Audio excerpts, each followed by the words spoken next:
Boxers are known for being slightly different to the rest of us. We're mortals. I mean, they can get in a ring and fight for a living, but they're also known for some pretty bizarre purchases. But arguably, it's understandable. Young men with a ton of disposable income usually only means one thing: some pretty weird buys. Today, we're discussing the weirdest things boxers own, so stay right where you are. First up, it's Iron Mike and those tigers. Mike Tyson was synonymous with mayhem during the 90s and early 2000s, and outside the ring was probably best known for the tigers he owned. Apparently, he came to own the exotic animals through a friend he used to buy classic cars from whilst he was in jail. And before videos even went viral, one of Tyson found worldwide fame after he was filmed playing with one of his white tigers. He was in the cage without any safety equipment, and the legend of Mike Tyson Tiger Tamer was born. Eventually, Iron Mike came to the realization that the tigers would prosper better if they weren't domesticated, but not before one of them actually ripped the arm off of an intruder. The original Tiger King said, "Somebody jumped over my fence where the tiger was and jumped in their habitat and started playing with the tiger, and the tiger didn't know the lady, so it was a bad accident." I mean, come on, what was she thinking? Mike revealed that he shelled out $250,000 to the woman because he had a lot of money back then. Wow, what do you make of Tyson and his tigers? Pretty crazy, right? Next up, it's Canelo's diamond-encrusted shorts. These luxury training shorts are the height of extravagance. In the build-up to his world title fight against Caleb Plant, Canelo was pictured in his gym while taking part in media obligations. But the strange thing about the photo was the shorts he appeared to have on were shimmering. On closer inspection, the Dolce & Gabbana shorts had Swarovski diamonds woven into the fabric, and he was training in them. We don't even want to know what his regular clothes consist of. He said, "I also have others there that I'm gonna use during the week. They send them to me to use, and the truth is that I train comfortably with them. I feel special." The mind absolutely boggles. I mean, it's difficult to criticize people who do what they do for a living, as there is an argument that they're putting their bodies on the line, so they should be able to spend the money how they see fit. However, there is another body of thought that suggests training in diamond-encrusted shorts is massively out of touch. What do you guys think? We're talking Floyd Mayweather and his bodyguards next. Stick around. Of course, the last thing you would probably expect to see from one of, if not the greatest boxer of all time, would be him walking around with bodyguards in tow. But this is exactly what you will see pretty much whenever money is in town. As we well know, Floyd likes to flaunt his wealth and often post photos of his extravagant lifestyle on social media, and he has even been known to travel around the world with duffel bags full of cash.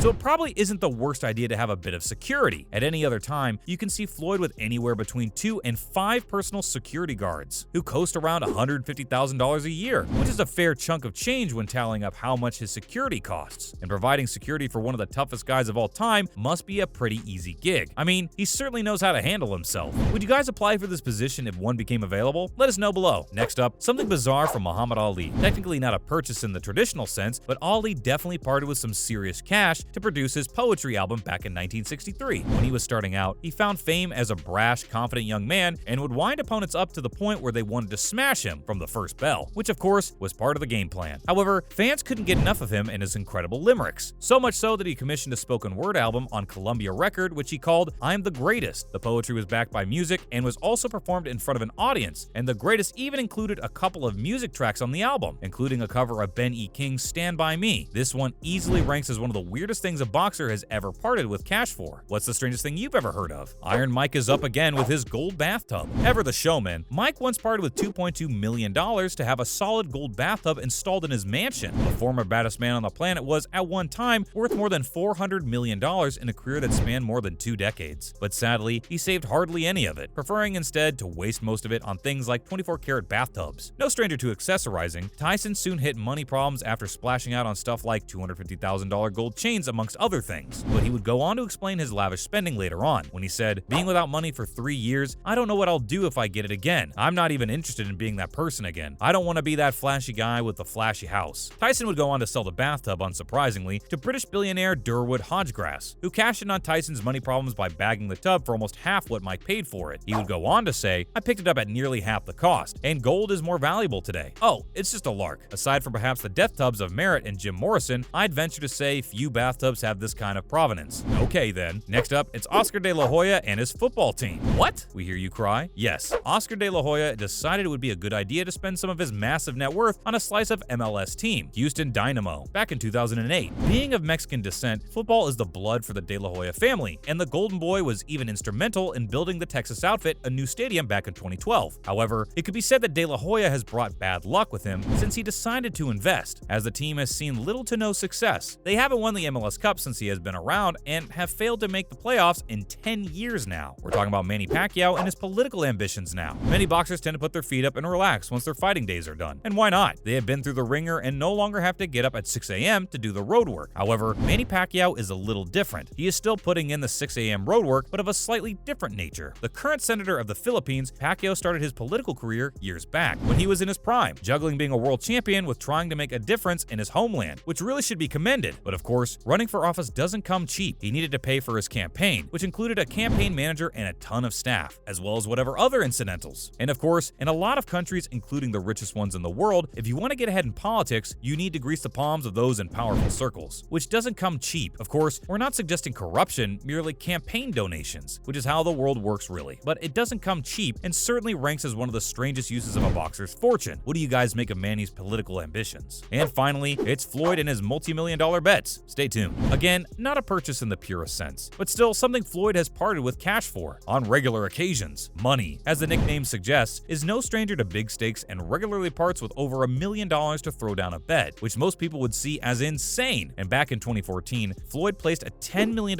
bet on the Broncos to beat the Seahawks, who romped home to win the game 43-8. However, some people, particularly those who don't particularly enjoy Mayweather and his propensity for striking women, have suggested that it's quite amusing whenever he loses his big bets, which is something we find pretty difficult to disagree with, really. What do you make of Mayweather and his gambling? Let us know below. As always, thanks for joining us today, and remember to stop by next time for some more fun and games. Also, why not do us a solid by liking and sharing today's video, as well as subscribing to our channel so you don't miss out on any more fun videos in the future. Bye guys!